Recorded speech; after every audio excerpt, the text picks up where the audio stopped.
difference between living and the failure to live, or the end of life itself, extinction, is as simple as how many lies are there. It's really quite that simple. Truth survives and lies die. And I know that you lie and you lie and you lie and you survive it somehow, and you get rich of it even. How do you get to experience, games and hate and all the things that animals do because they want to play games? But the end result is lies will kill you. Lies will destroy everything that is valuable, as they are doing, because we are surrounded by threats. Even if you don't accept them, we are surrounded by threats of extinction. And that goes for the entire world. It's not just you, it's not just humanity, it's everything. So we have to understand what the lies are, and we have to understand and select what truth is, and we have to accept the fact that truth decides, and not your wants. That is the foundation of basically anything and everything that I try to teach you, is that truth decides and we live, whereas want, or the lies of want, decide, and it brings hate, and hate brings war, and war brings extinction. Whether it's war against nature itself, as is the crucifixion of all life, going on right now with geneticists, or the ignition of atomic fire, which is going on right now with physicists, and the university decided that they're God and they're Satan, and on it goes, and the cult worshippers of university is God. We give them all their money by letting them counterfeit it, and saying to themselves and to the world and to everything else that, just let the children pay. Just let the children pay. They're dead anyway. So, we have to come back from that. We have to find what is true, accept the cost of rebuilding life in this America, and do what we can to save this planet and this society and the world itself, because we have degraded it to the point of extinctions coming. You can't add chaos to nature and not understand that extinction is coming. You cannot do that, even if you believe in evolution, so that you can say there are no consequences to truth. The reality is every truth has a consequence, and you will know that. Even if you don't right now, you're going to know that. So we have to decide what our future will be. And of course, we can start with Trump coming to power, not because he's the world's worst human being or some such thing as that. He has the opportunity and the right to make decisions of his own. But we also have the right as a democracy to tell him, no, you can't do that. And we have to be prepared to do that, because as with Hitler, things can go out of bounds in a really, really big hurry. So we have to wake up and understand the choices. That's just facts of life. We just have to wake up and understand the choices.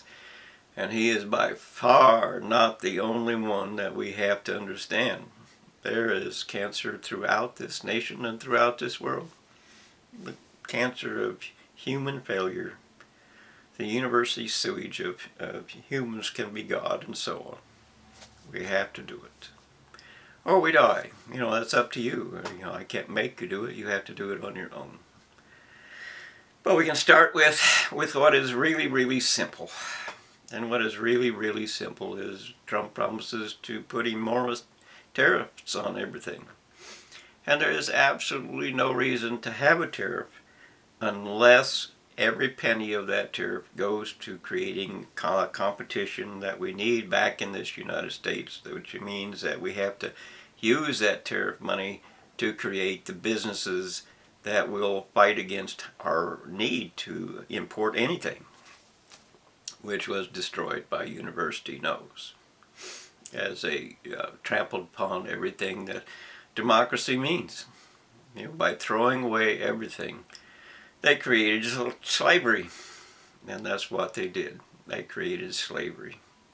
They removed every resource. They sold away everything, They gave away every right. They used your money to create all kinds of competition from foreign immigrants, and anything that could possibly go wrong they have used to destroy this United States of America. And of course across the world I'm sure it's true too. Because they think they're God and they think they're the experts and they think they're the only one that knows anything, and they could not be more wrong. So we have to reroute them. We have to understand what is true, and we have to make that decision. And of course, not only are tariffs okay if we're going to create our own businesses out of that money, the alternate of that is what Trump intends to do with it, is to put it in the national treasury, as is a taxation without representation. It's just a tax. It's another tax. It's nothing else. It's just a tax. It's adding another 10% to your sales tax or whatever it is. It's a tax. And it's a tax without representation. It's a tax that doesn't originate in the Congress as the Constitution demands it does. It's a tax. That's all it is. It's nothing more than that. It's a tax. And it's a tax because the government is completely bankrupt. They indebted us to $100 trillion, and they created $600 trillion of, much more than that, of counterfeit currency. And you know, that means that each one of 100 million people is $1 million in debt plus, and that means that every single one of 100 million people ought to have, if it was divided equally, over $6 million in their bank account or property holdings. Do you have over $6 million in your property holdings? Well, then you're not divided equally. That's what the kind of currency they have created is. So they want tax. So they want more tax. So they're creating more tax. And you know, Trump's answer to how to get more tax is to create a tariff. So we have to decide if we're going to let him do that. If we're going to let him disobey the constitutional law and remove the Congress from creating a tax, and destroy the very foundations that are consistent with we're going to reduce that nation to slavery and to communism, because of course once the communists take over, the end result is that there is no middle class come and beg. Only the experts decide. Only the experts decide. And who do you think the experts are going to be? And of course they're going to actually remove most of government, even though it is university owned. They're still going to move it out so that the experts, the real gods of university, can make the decision. And of course, you know, media will enforce they are the decision makers. We cannot rule ourselves, even though it's a democracy, and the whole purpose of democracy is to rule ourselves. That's what freedom means. We rule ourselves by the law that we make. So you have to decide if you're going to, do that. If you're going to make a stand of any kind. I have no prediction on whether you can or you will or not. You know, the universities and what have you tend to block me, tend to block my websites and so on, because I don't agree with them. I don't say they're God. And of course that's what they want. It's just propaganda like Nazism. And that's just constant and common throughout all of history. Whoever has the power to communicate has the power to deny communication, has the power to feed you whatever they want to, because they own the thing that communicates with you. So universities create the image, and universities create the fancy words and the fancy videos and the fancy everything, so that you don't know, it sounds good. Doesn't it sound good? They have spot checks, people who say, I don't like that, and so they change it a little bit. The end result is the university's control. And the university is controlled based upon what they want. Do you not understand that? The university is controlled based upon what they want. It's not what you want, it's what they want. And of course what they want is money and power and pride and all the things that, that money will buy. So they counterfeited money. And of course, how did we get there? And we roll back the clock and say evolution started the whole mess. Well, there was a monkey trial in which they said, this looks like that. And the opposition said, well, the Bible says, I'm a book. And that wasn't enough. So they just discarded truth, discarded consequences, and of course the next part of that was the nuclear bomb and weapons of mass destruction. And believe it or not, the United States of America has exploded about 2,000 nuclear bombs. About 2,000 nuclear bombs. One of their favorite pastimes during or just after the Korean War was to blow up islands.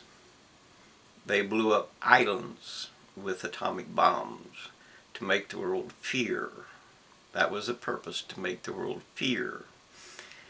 And then, of course, all that was ruined when Russia or the USSR got the bomb.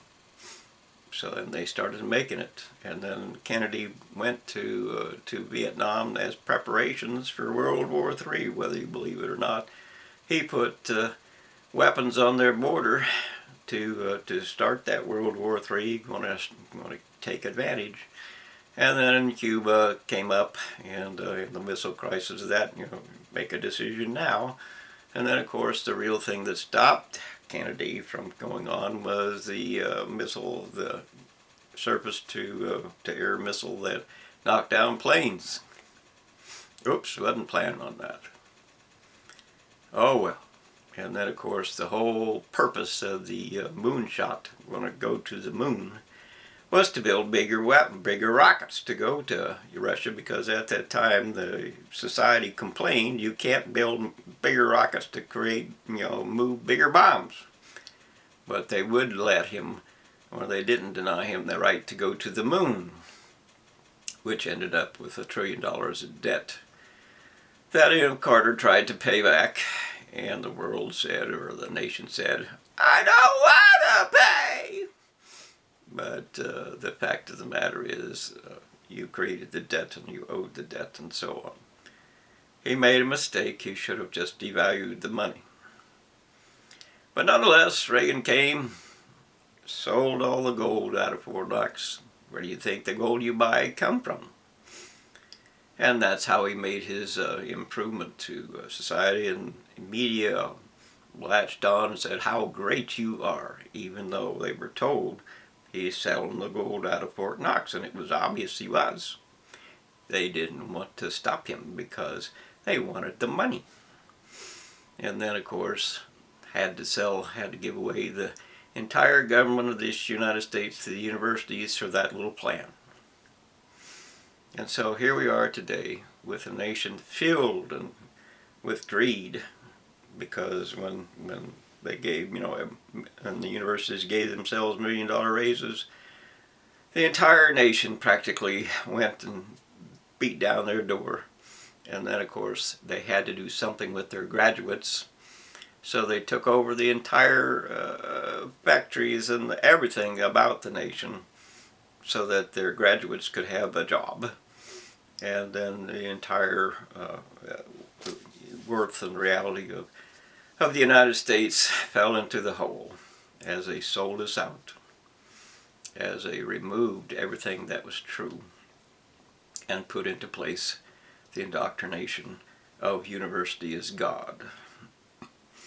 And they allow just teeny little bits and pieces.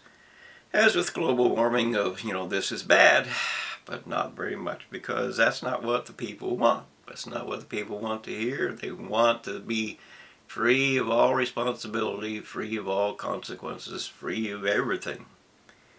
That is a duty to life and world. They want to be free of the responsibility of their child. They want to be free of everything. Let the children die is the end result. And they said, well, that's not going to happen. They have to take care of themselves. But if you destroy every resource that they depend upon, as is the current plan, as is the current reality, then you've killed them.